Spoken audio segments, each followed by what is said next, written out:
Dans le monde actuel, où la concurrence pour attirer l'attention est plus forte que jamais, la capacité à se démarquer de la foule devient un facteur clé de succès.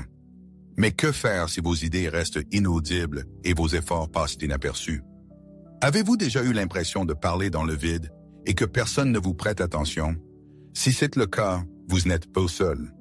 Selon les experts, l'une des raisons de cette situation pourrait être un manque de charisme. Le charisme est cette qualité insaisissable qui attire les regards et incite les gens à écouter attentivement chacun de vos mots. Cependant, comme le montrent les études, beaucoup d'entre nous commettent inconsciemment des actes qui minent notre propre charisme. Sans charisme, une communication efficace et l'établissement de liens solides avec les autres deviennent impossibles, ce qui peut sérieusement limiter vos possibilités dans tous les aspects de la vie. Mais ne désespérez pas. La bonne nouvelle est que le charisme peut s'apprendre. Ce n'est pas un don inné, mais plutôt un ensemble de compétences et de techniques spécifiques qui peuvent être acquises et appliquées dans la pratique.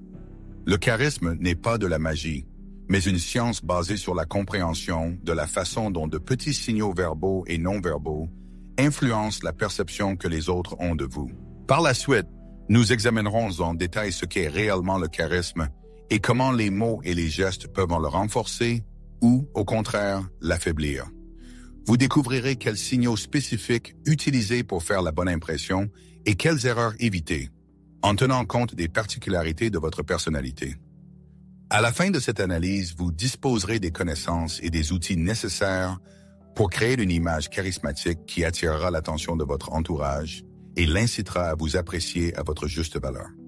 Lors d'une première apparition dans un environnement inconnu où se trouvent des personnes que l'on ne connaît pas, les autres se font une impression immédiate de la personne en quelques secondes seulement.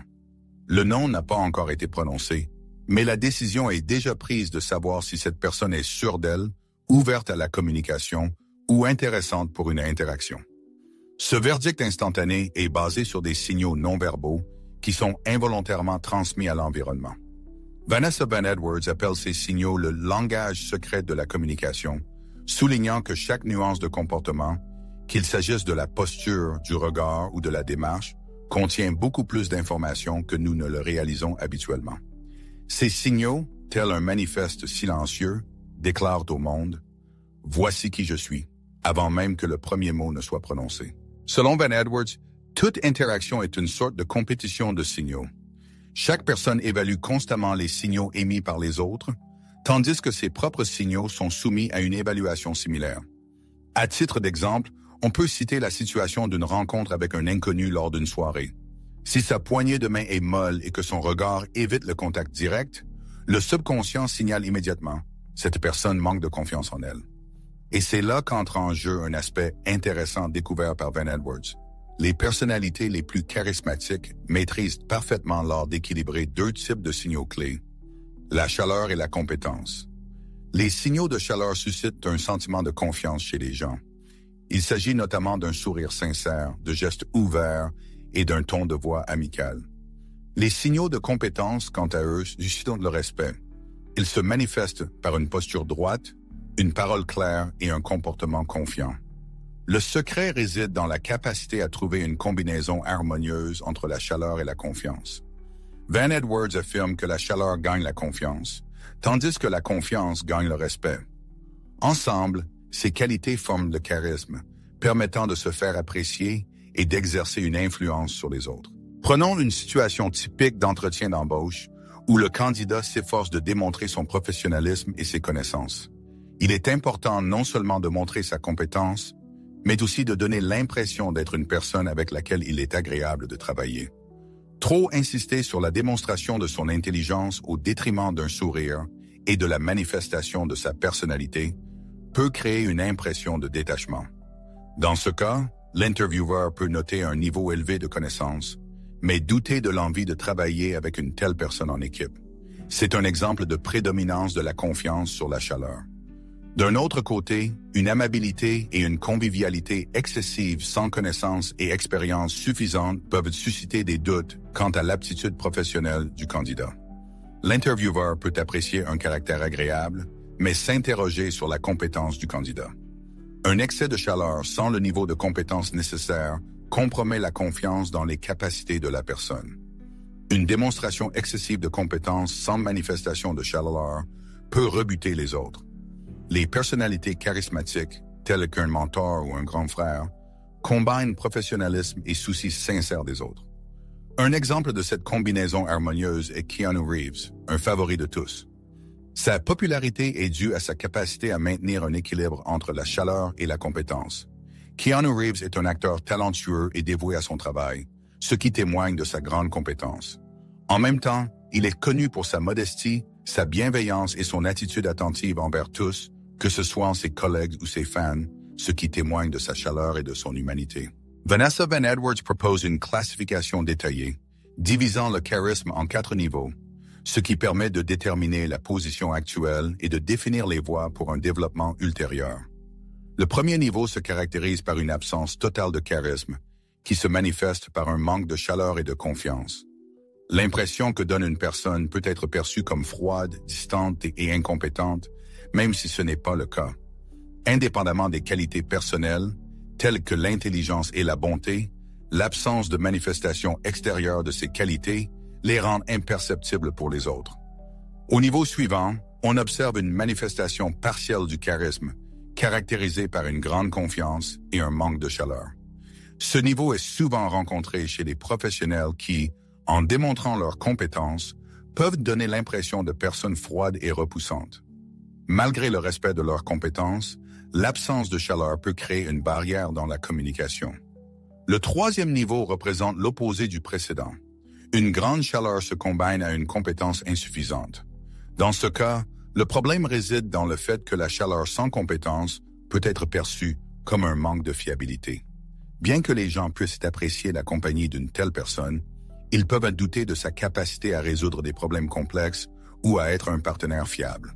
Enfin, le niveau supérieur de charisme se caractérise par une combinaison harmonieuse de haute compétence et de haute chaleur. Ce niveau est idéal, car il combine confiance et respect. Les personnes ayant un niveau élevé de charisme incitent à la collaboration et suscitent un sentiment de loyauté. Elles deviennent des leaders en qui l'on a confiance et avec qui l'on aspire à travailler. Alors, comment gravir les échelons de l'échelle charismatique? C'est là que commence le travail minutieux, car selon Vanessa Van Edwards, il est possible pour chacun de développer son charisme, quel que soit son point de départ. Le charisme n'est pas une donnée figée, mais une compétence flexible qui, comme toute autre capacité, s'améliore avec l'expérience et la pratique. La première étape sur le chemin de l'Olympe charismatique consiste à déterminer sa position actuelle sur la base de ces 4 niveaux de charisme dont il a été question précédemment. Ensuite, il est nécessaire de comprendre quels signaux spécifiques il convient de renforcer en tenant compte du contexte de la situation et des particularités de l'auditoire. Souvent, les gens sentent intuitivement leur appartenance à tel ou tel niveau de charisme. Cependant, en cas de doute, il convient de consacrer du temps à l'introspection et de se poser la question « Qu'est-ce qui prédomine en moi? Une chaleur naturelle, une compétence ou bien éprouvais-je des difficultés avec l'un et l'autre? » Il est important d'être parfaitement honnête avec soi-même. Peut-être êtes-vous l'âme de la fête, rayonnant de convivialité et de positivité, mais perdant confiance lorsque vient le moment de présenter vos idées. Ou au contraire, vous êtes un expert reconnu dans votre domaine, dont l'érudition suscite l'admiration, mais qui, en même temps, crée une distance entre vous et votre entourage. La conscience de ses forces et de ses faiblesses est la clé de la croissance personnelle et du développement du charisme. Van Edwards a mis au point une méthode efficace pour parvenir à une harmonie entre la sincérité et la conviction dans la communication. Elle propose une sorte d'auto-vérification, baptisée « test de l'ami et de l'expert ». Son essence consiste à se poser 2 questions clés après toute interaction avec d'autres personnes.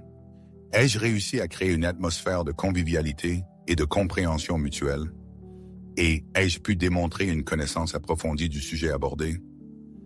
Si les 2 réponses sont positives, cela témoigne du fait que vous développez avec succès votre charisme. Prenons un exemple.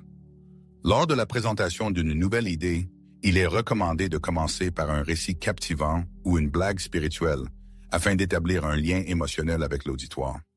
Ensuite, il convient de présenter clairement et avec assurance les faits et les chiffres qui éteignent votre concept. Il est important de se rappeler que la chaleur est la clé qui ouvre les portes, et que la confiance est la raison pour laquelle les gens aspirent à franchir ces portes. Il ne faut pas pour autant penser que des gestes extravagants sont nécessaires pour obtenir l'effet désiré. La simplicité et la sincérité sont les principaux éléments du succès. Par exemple, pour exprimer de la chaleur, il suffit de donner à l'interlocuteur le sentiment d'être important.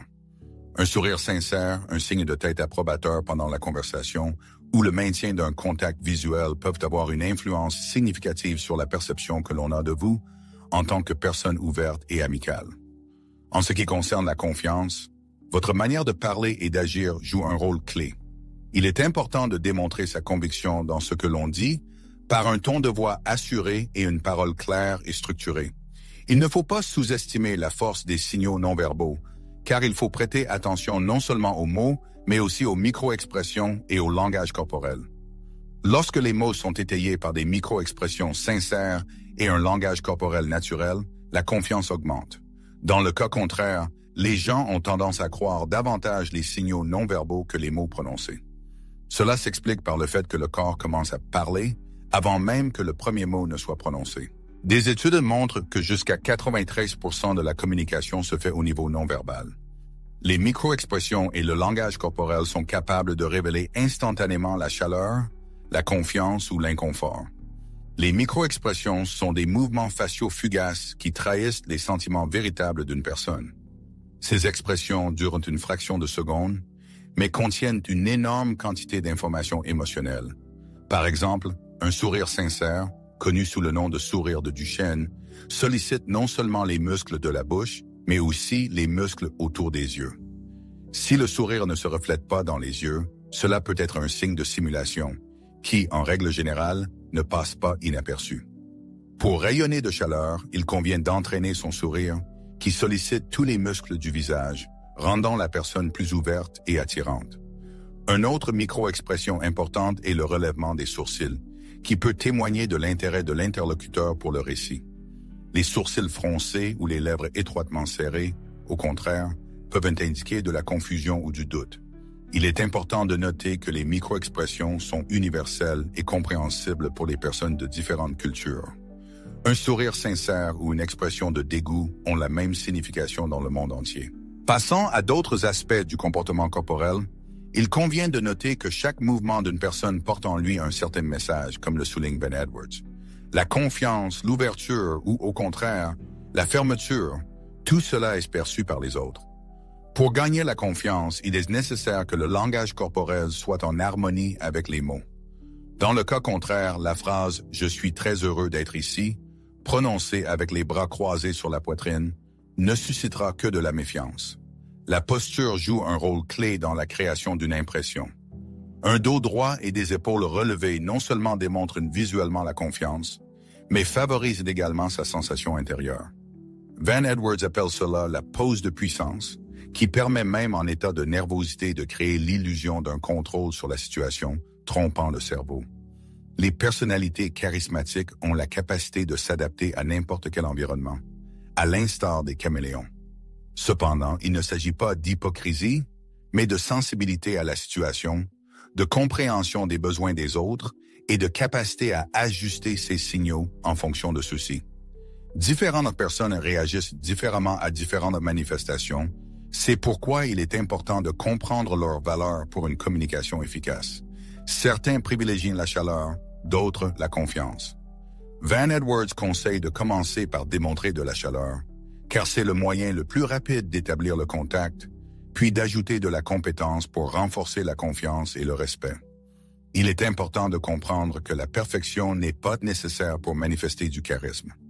Le but n'est pas de devenir une autre personne, mais de construire des liens sincères et significatifs, de créer le sentiment que les gens sont vus, valorisés et inspirés. C'est cette impression qui laisse une trace indélébile dans la mémoire de ceux qui vous